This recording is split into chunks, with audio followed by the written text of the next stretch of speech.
Guerra in Ucraina, segnali di pace ma Zelensky frena. Di Mosca non mi fido, polemica sulle spese militari, Draghi incontra Conte, rispettare gli impegni con la NATO, salta il patto di maggioranza, omicidio Sacchi, 4 condanne, 3 anni anche alla ex fidanzata, calcio la nazionale vince in Turchia 3-2 Mancini, la reazione c'è stata ma i rimpianti restano, questo e altro nel prossimo appuntamento con informazione.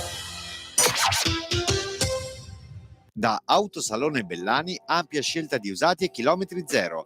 Fiat Panda Cross Twin Air chilometri zero 2022 rosso. Clima automatico, Unconnect con radio DAB, vetri oscurati, sedili riscaldati, parabrezza sbrinabile elettricamente, sensori di parcheggio, 19.900 euro. Citroën C1 1000 VTI 5 porte FIL, anno 2017, 28.000 km argento, clima, radio con ingressi USB AUX, luci diurne LED, ruotino di scorta guidabile da neopatentati, 10.790 euro. Land Rover Discovery SD4 HSE, bianco perla, anno 2017, 77.000 km, 7 posti, pelle Windsor nera, sedili elettrici riscaldati e ventilati, clima 3 zone, tetto panoramico apribile, Uncontrol Connect Pro Pack, sospensioni pneumatiche, Terrain Response con ridotte, 41.900 euro. Audi Q230 TDI Business, anno 2017, 95.000 km, bianco, clima automatico, navigatore satellitare, Mimi, cruise control, ruotino di scorta, 23.900 euro. Audi A6 Allroad 3000 TDI S-Tronic 4 Business Plus, anno 2017, 100.000 km, grigio tornado metallizzato, pelle nera, cerchi da 20, Audi Presence Plus, sedili elettrici con memorie, 33.800 euro. Volvo XC40 T3 Geartronic Momentum, anno 2019, 41.000 km, bianco, clima automatico, cruise control, navigatore satellitare, infotainment touch con ingressi digitali, telecamera posteriore, 30.900 euro.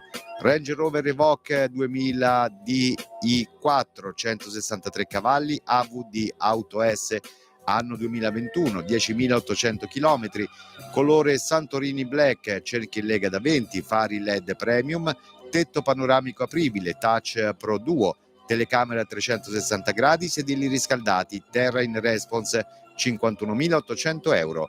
Visita il nostro sito autosalonebellani.it o seguici su Facebook. Siamo a Feltre, vicino alla caserma dei Vigili del Fuoco.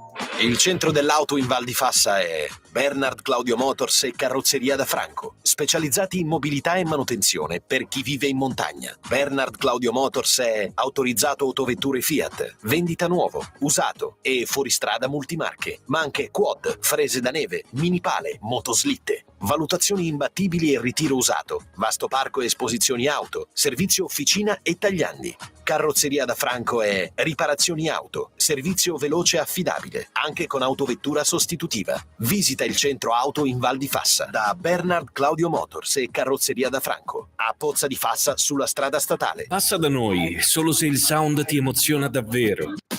Sei su Radio Più, l'emittente della Gordina.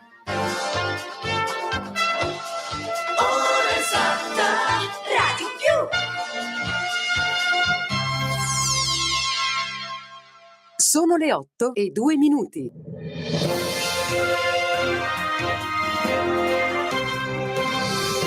Un saluto dalla redazione. Il conflitto russo-ucraino è arrivato al 35esimo giorno. Dopo gli spiragli di pace che si sono profilati nel corso dei primi colloqui, si guarda con speranza ai negoziati tra le delegazioni russa e ucraina a Istanbul. Il presidente ucraino Zelensky afferma comunque di non fidarsi di Mosca fino a quando non si vedranno effetti concreti sul campo ed esclude si possa pensare di revocare le sanzioni alla Russia fino a quando la guerra non sarà finita. Anzi, invita i paesi alleati a inasprirle ancora di più. Intanto nei pressi di Kiev sono ripresi i bombardamenti. In Germania chi usa il simbolo Z riferendosi alla guerra in Ucraina sarà punibile per apologia di reato. Lo ha chiarito in un tweet il Ministero dell'Interno tedesco. La guerra di aggressione russa contro l'Ucraina è un crimine. Chi approva pubblicamente questa guerra di aggressione può essere perseguito penalmente. Questo vale anche per l'esibizione del simbolo Z. Le autorità federali tengono d'occhio l'uso del simbolo.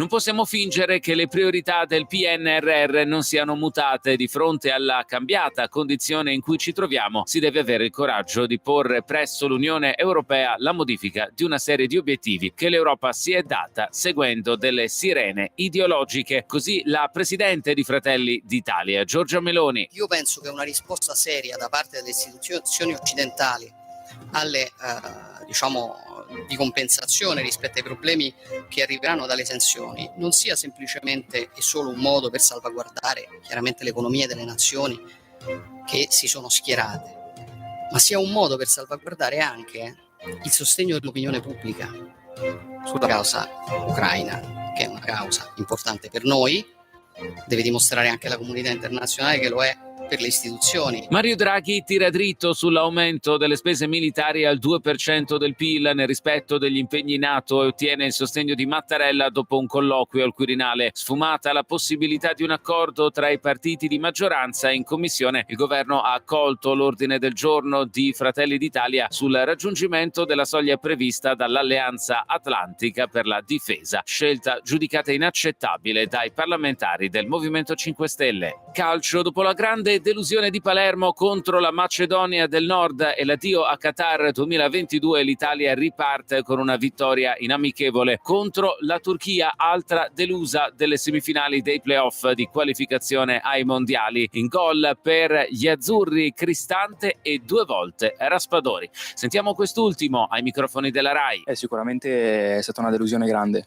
ed è per questo che penso che siamo stati doppiamente bravi, perché affrontare una partita con l'approccio giusto dopo una delusione così grande non era facile.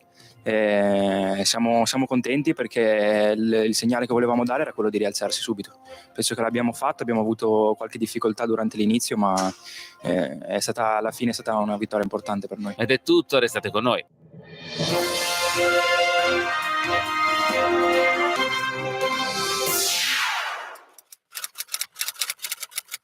Radio Più, una corazzata di notizie. La rassegna stampa, dal lunedì al sabato alle 8 del mattino, dal 1983. Buongiorno, ben ritrovati, 5 minuti dopo le 8 e il primo saluto va agli alunni e agli insegnanti delle scuole di Agordo per gli splendidi messaggi sulla pace lanciati ieri attraverso i canali social di Radio Più, video diventati presto virali. Gli alunni della scuola primaria elementare e secondaria di primo grado, medie, con i rispettivi insegnanti e il dirigente Giovanni Paolo Zanin, hanno realizzato 2 video per lanciare un messaggio di pace nel mondo, iniziativa che gode del patrocinio dell'assessore all'istruzione del comune di Agordo, Cristina Bien.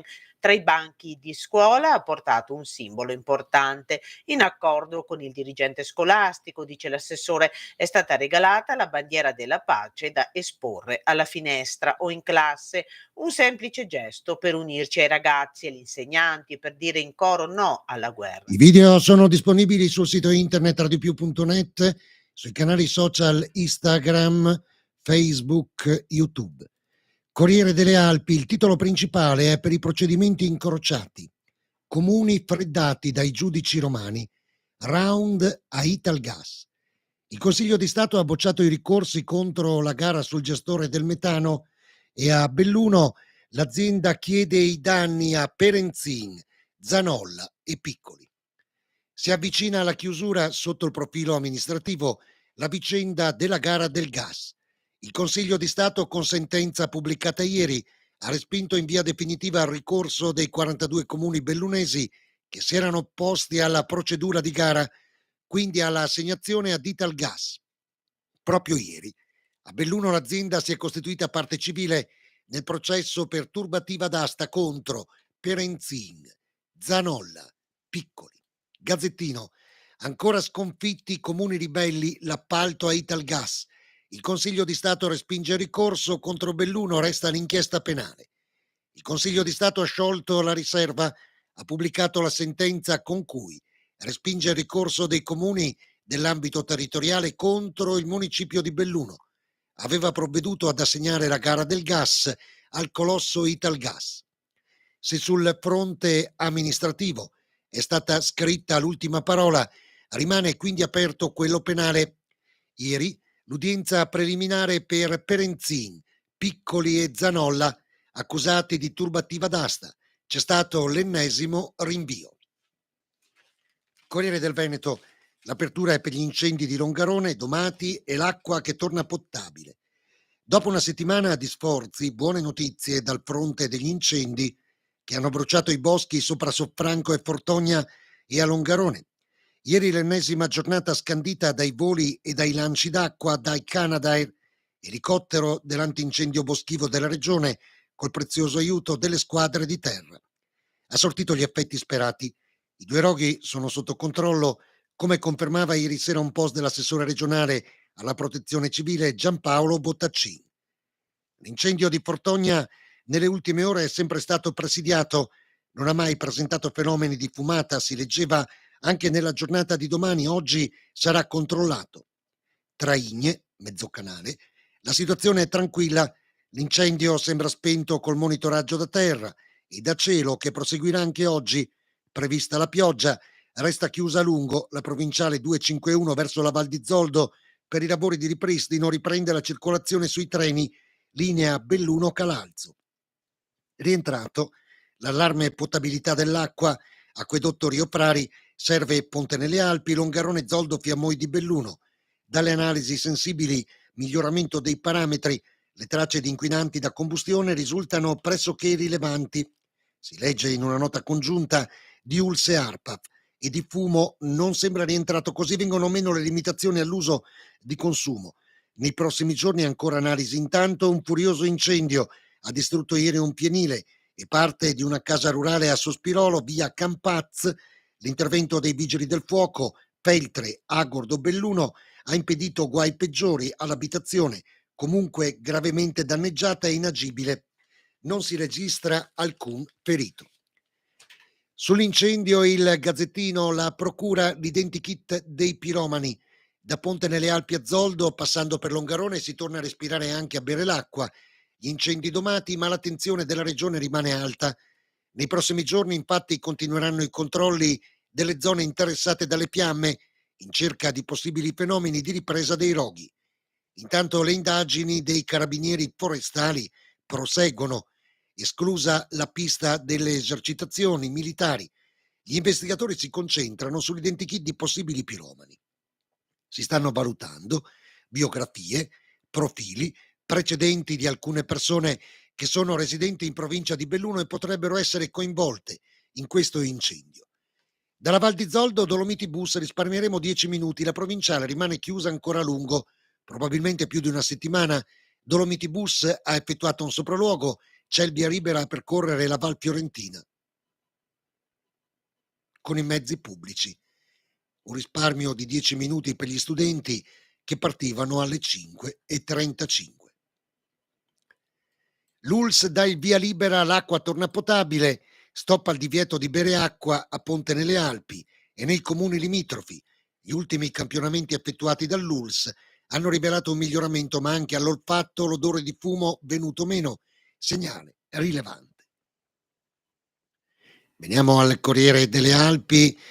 L'incendio quest'oggi trova spazio in prima pagina con una fotografia della 251 massacrata dai sassi che cadono dall'alto, a piedi nel bosco per rincasare, stremati gli zoldani senza strada. C'è chi si sveglia all'alba, prima dell'alba, c'è chi si mette in ferie, c'è chi decide di trasferirsi. Non c'è pace per gli abitanti di Val di Zoldo. Si trovano davanti l'ennesima chiusura della 251 e c'è chi, per raggiungere il lavoro e tornare a casa, si fa anche 3 chilometri nel bosco. E questa è la storia che racconta Liprandi nelle 2 pagine che il Corriere delle Alpi anche oggi riserva all'incendio. Torniamo sul Corriere del Veneto, salvataggio della CC, c'è la data, vertice in regione il 5 di aprile. Rimossi gli ostacoli normativi e burocratici, si va verso il closing della vendita. Ci si gioca una partita importante per l'acquisizione di ACC, martedì 5 aprile. La Regione ha convocato un tavolo nel quale i sindacati e la Lube Est dovrebbero trovare finalmente la quadra. Lube e il gruppo Lombardo, che già controlla la Sest di Limana, attivo nel campo degli scambiatori di calore, ha depositato un'offerta vincolante d'acquisto per la fabbrica bellunese di compressori per frigoriferi che di dipendenti ne ha 250. L'offerta ha già ricevuto il placet dal titolare del Ministero dello Sviluppo Economico Giancarlo Giorgetti. Ora e l'UVE i sindacati stanno confrontando perché è previsto dalla legge e perché il gruppo di Varese si è detto disposto a riassumere 150 lavoratori, solo 150. Secondo un piano di riassorbimento, in questa trattativa erano emersi alcuni ostacoli al buon esito dell'acquisizione. Anzitutto non era certo che il gruppo di Varese potesse beneficiare degli sgravi contributivi per l'assunzione dei dipendenti. Qualche giorno fa, inserita nel decreto energia del governo Draghi, l'apposita norma che consente all'UVE di ottenere questi benefici. Poi c'è l'altro ostacolo relativo alla durata massima degli ammortizzatori sociali. Il Mise fa sapere che si impegna a prolungarli il più possibile, quindi per circa 2 anni. Infine c'è il problema dell'inquadramento giuridico per l'accordo sindacale. Anche qui il Mise definisce la norma giusta, quella aderente al caso. Insomma, sembra tutto a posto. I sindacati si augurano di chiudere la questione. Pista da bob, il percorso avanza, intesa tra Venezia e commissario. Nuovo passo avanti per la riqualificazione della pista da bob. Eugenio Monti ne ha dato notizia ieri il governatore Zaia. Oggi in giunta abbiamo dato l'affidamento alla società infrastrutture delle Olimpiadi di realizzare il bob, quindi trasferiamo i progetti e i soldi, c'è la cassa, sono 65 milioni di euro, in modo tale che la società infrastrutture, che ricordo per tutti quelli che hanno tanto tempo di pomeriggio, di mattina, mentre gli altri lavorano, di scrivere, che non è un privato, cioè la società infrastrutture è fatta dal pubblico per realizzare le opere di Cortina, così evitiamo anche di stare tanto a perdere tempo. Quindi il dottor Sant'Andrea ne è, diciamo, il responsabile e assieme a altre infrastrutture ci mettono dentro. Abbiamo immaginato che sia molto più siamo molto più operativi e c'è molta più logica fare in modo che l'unica società infrastrutture che si occupa delle opere delle Olimpiadi faccia anche il bob. E noi consegniamo gli studi di fattibilità, se non ricordo male, e poi le risorse e tutto quello che c'è. Ragazzi, il bob è la base della candidatura olimpica dal dossier, quindi assolutamente se non abbiamo il bob non ce ne sono altri, fra l'altro. C'è Innsbruck, ma ci vogliono quasi 30 milioni di euro per adeguarlo, per cui... Il padre la violentava e la madre taceva, è il titolo del Corriere delle Alpi. Nella pagina dal Feltrino, la cronaca giudiziaria affidata a Gigi Sosso. Perse la verginità con il padre, era una ragazzina di 13 anni, forse non capiva nemmeno cosa stesse accadendo, perché volesse andare a letto con lei e pretendesse di avere rapporti sessuali completi. I primi fatti, avvenuti in una città non meglio precisata dell'Albania, non si sono fermati al di là del mare Adriatico. Probabilmente in difficoltà economiche l'uomo, non forniamo altre indicazioni a tutela dell'anonimato della ragazza, ha deciso di portare la famiglia in Italia. I 3 sono arrivati nel Feltrino. L'intenzione è cambiare vita. L'unica che non l'ha vista migliorare è stata la ragazza. Ha continuato a subire gli assalti del padre, orco, soprattutto nel periodo tra i mesi di giugno e luglio, e sempre con la tacita complicità della mamma. Faceva finta di nulla. A contatto con le coetanee feltrine deve aver capito che tutto quello che le succedeva non era per nulla normale. Era sicura che avrebbe ottenuto collaborazione dell'altra donna di casa e ha deciso di confidarsi. Lo ha fatto con un cugino. Quest'ultimo le ha aperto gli occhi, dicendogli che non potevano succedere cose del genere nemmeno in Albania, figurarsi in Italia. Il giovane ha avvertito l'ULSS. La ragazza è stata sottoposta ad una visita ginecologica, una serie di altri esami che si fanno in questi casi. Non presentava lacerazioni, ferite, ma ha raccontato che il padre abusava regolarmente di lei e che nessuno gli dicesse che non solo non si poteva fare, ma era un reato. L'uomo è stato denunciato per violenza sessuale su minore. Ha avuto bisogno dell'assistenza dell'avvocata Monica Casagrande. Il procedimento penale è partito. Iniziano le indagini preliminari per ricostruire gli abusi sofferti dall'adolescente. L'unica delicatezza, se così è possibile definirla, da parte del padre è che non avrebbe mai fatto del male. Ma non cambia nulla, a parte che lei avrebbe tenuto sempre un atteggiamento del tutto passivo. Beh, insomma, sul fatto che non gli avrebbe fatto del male ne riparleremo di qui ai prossimi anni. Tentativo di stupro, minaccia con la forchetta il compagno di cella, violenza sessuale in carcere. Un detenuto di nazionalità marocchina, è ancora il Corriere delle Alpi che lo scrive, è stato denunciato dal compagno di cella afghano.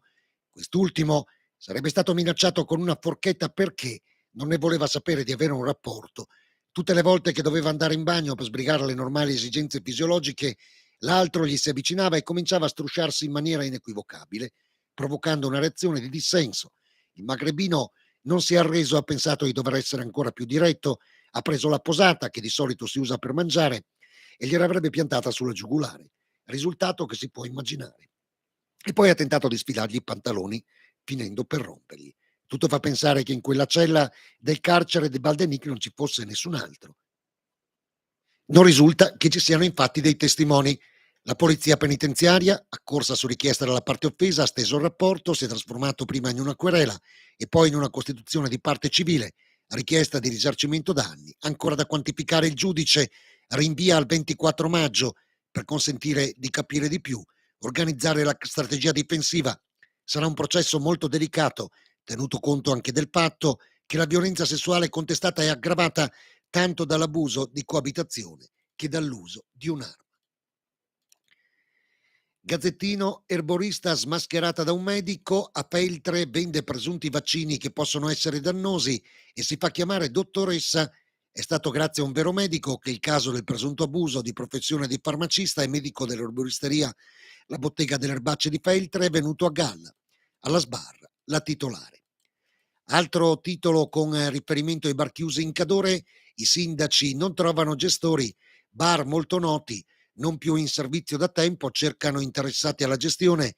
Succede in Cadore tra Calalzo e Valle, ma ne sa qualche cosa anche Pieve di Cadore, dove da anni lo storico Gran Caffè Tiziano resta chiuso.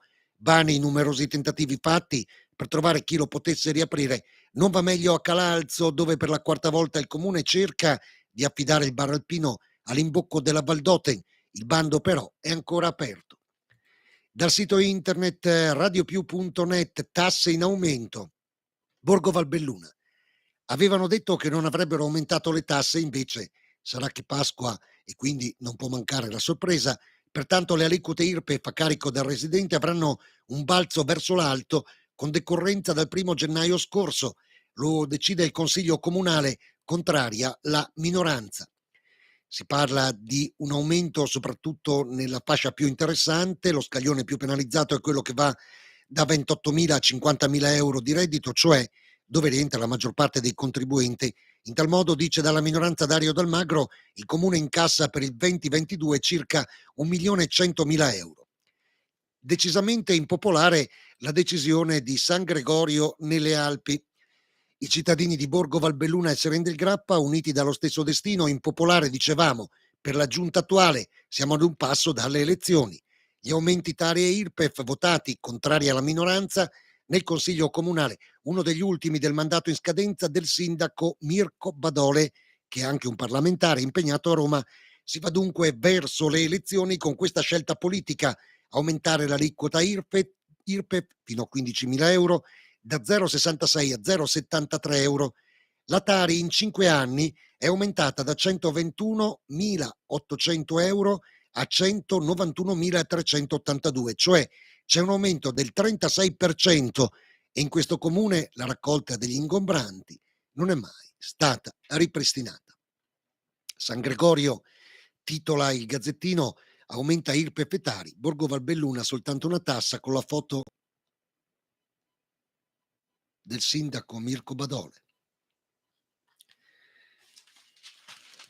Corriere del Veneto, sconfitti 42 comuni, Italgas e Palazzo Rosso, gara per il gas, vittoria al Consiglio di Stato, era la notizia che vedevamo prima dalle prime pagine di Corriere delle Alpi e Gazzettino. Pandemia, i contagi su 271 casi, solo uno è grave, non immunizzati in 18.000. E poi il progetto del cantiere della Provvidenza, l'allevamento dei bacchi da seta, è un lavoro che viene affidato alle profughe dalla Ucraina. Allora, in prima pagina del Corriere del Veneto, nelle cronache Belluno-Treviso, A27 come in pista, sfrecciava sull'A27 come fosse su una pista su cui viaggiare a tutta velocità, incurante degli altri automobilisti che si sono trovati a pochi metri un vero e proprio bolide del tutto incurante dei limiti. La stradale di Treviso il 22 marzo attorno alle 12 ha registrato il passaggio di un Audi 80 direzione Venezia, 216 orari. È uno dei 688 automobilisti fermati nella Marca negli ultimi 5 giorni per eccesso di velocità. Gli effetti della guerra anche sulle mense. Damiano Tormen. Quando si dice che la guerra cambia le abitudini, nei giorni scorsi da diverse parti dell'Italia si erano sollevate le segnalazioni di alcuni prodotti mancanti o carenti, denunce partite dagli imprenditori che non trovano più alcuni materiali, per esempio in edilizia, dagli agricoltori in difficoltà con sementi e fertilizzanti, ma anche denunce di ristoratori che faticavano a farsi rifornire di olio di semi. Effetti del conflitto in Ucraina che tutti si augurano possa concludersi presto. Intanto però qualche effetto è inevitabile, anche nelle mense scolastiche. Nei giorni scorsi a Borgo Valbelluna l'amministrazione comunale ha pubblicato un avviso. Il messaggio è che qualche prodotto potrebbe non essere di facile reperibilità in questo periodo e quindi verrà sostituito da qualcosa di simile. La distribuzione all'ingrosso infatti fatica più del previsto. Il quadro emergenziale causato dalla pandemia, ora ulteriormente aggravato dalla guerra, sta provocando importanti difficoltà per l'approvvigionamento e fornitura di molte derrate alimentari, tanto che nelle prossime settimane probabilmente alcuni prodotti previsti nel menù dovranno essere sostituiti con altri, al fine di garantire la continuità del servizio di mensa scolastica.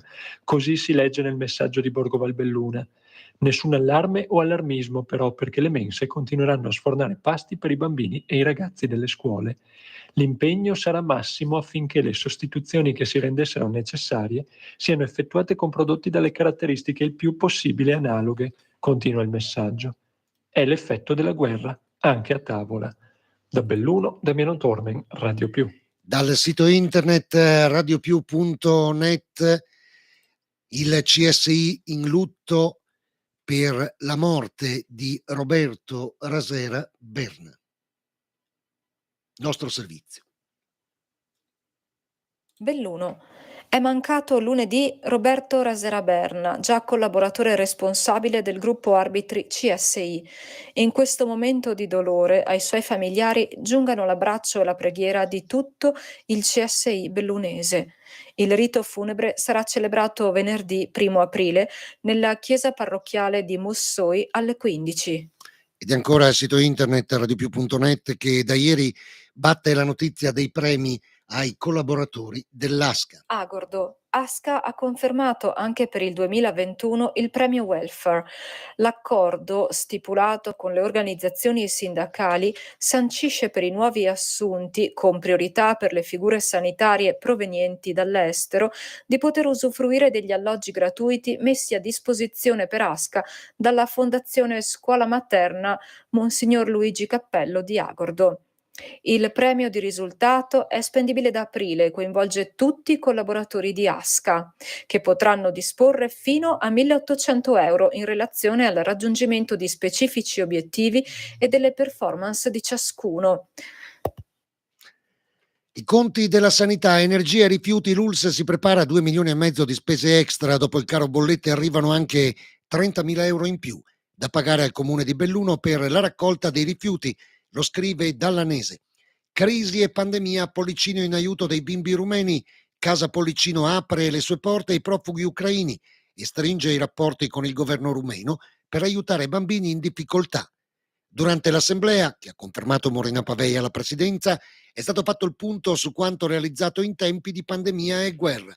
Una storia raccontata da Ruffini nella 19ª pagina, mentre Gianni Santomaso ha partecipato all'assemblea del CAI del fine settimana. Il continuo incremento dei soci, 1.368 gli iscritti nel 2021, 61 in più dell'anno precedente con 122 nuove adesioni, e il patrimonio sezionale delle opere alpine sono stati due dei punti particolarmente evidenziati nella lunga e circostanziata relazione del presidente Dario Dell'Osbel all'assemblea annuale della sezione agordina del CAI, svoltasi sabato in sala Don Tamis ad Agordo. L'incontro è stato preceduto, come ormai da anni, dalla messa celebrata per la prima volta dall'arcidiacono di Agordo, Monsignor Cesare Larese, nella chiesa di San Cipriano a Taibon, in memoria dei soci e degli amici scomparsi recentemente. Il presidente ha quindi aperto l'assemblea invitando a rivolgere un pensiero affettuoso, ha detto, a Guido Pagani, alpinista e uomo di montagna tutto tondo, e a Paolo Canaldi Sedico, affezionato alla nostra sezione, assiduo partecipante alle escursioni sia estive che invernali, nonché a Fausto Conedera Bracco, forte alpinista di Agordo, che ci ha lasciati in questi giorni dopo una lunga e impari lotta contro il male. L'articolo completo è sul Corriere delle Alpi, ce ne occuperemo poi nei nostri notiziari. Val di Zoldo, 2 titoli, Università dagli adulti, si riparte in presenza. Eccoci, esclama Miranda Molin Pradel, che è la coordinatrice dell'Università degli adulti. Questa è la bella notizia. Il Consiglio provinciale della Università Anziani Adulti di Belluno delibera la ripresa in presenza delle lezioni da aprile e fino a maggio. E ancora dalla Val di Zoldo, la servizio alla persona che cerca un logopedista.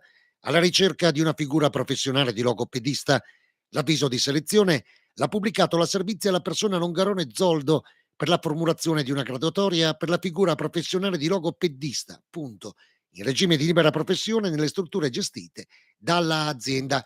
Chiunque fosse interessato a partecipare al concorso, informazioni sul sito istituzionale del comune Val di Zoldo, anzi www.aziendalz.it.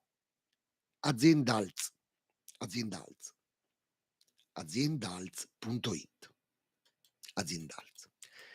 Da Agordo un'altra notizia: pausa pranzo in ospedale per i dipendenti del comune di Agordo chiamati a rientrare al lavoro al pomeriggio. Il servizio economico-finanziario del comune decide l'acquisto di 100 buoni pasti ospedalieri, costo 676 euro, permetteranno ai lavoratori dell'ente locale di pranzare nella mensa aziendale della struttura.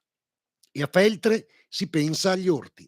Walter Bonanni. Professore, ottimi riscontri sia per quanto riguarda i partecipanti al corso per hobbisti e orticoltori, sia per quanto riguarda il bando dell'assegnazione degli orti comuni. Sì, c'è stata un'adesione veramente sorprendente che sta a sottolineare quanto al centro dell'attenzione dei cittadini ci sia il tema dell'agroecologia, della produzione e dell'autoproduzione di prodotti salubri, della tutela della biodiversità e fertilità dei suoli. In questo quadro abbiamo avuto veramente un'adesione significativa, molto articolata tra coloro che hanno già delle esperienze nel settore, ma anche cittadini che si avvicinano per la prima volta alla coltivazione del proprio orto. Contestualmente alla formazione abbiamo anche aperto il bando per l'assegnazione di nuovi terreni per gli orti comuni, e anche qui l'adesione è stata assai significativa, con un incremento di oltre il 30% delle famiglie che già svolgevano questa attività nei terreni. È tutto anche per quanto riguarda l'appuntamento di oggi con la rassegna della stampa alle 9.30 al GR Mattina, alle 10.30 Francesco Ziglio.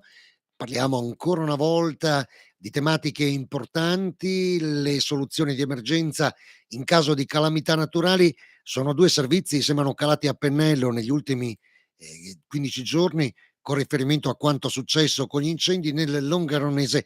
Ne riparleremo dunque anche quest'oggi alle 10.30 su Radio Più, mentre il pomeriggio lo dedichiamo alla Marmolada con Romina Darman e l'ospite infatti allo Zero Termico. A dopo.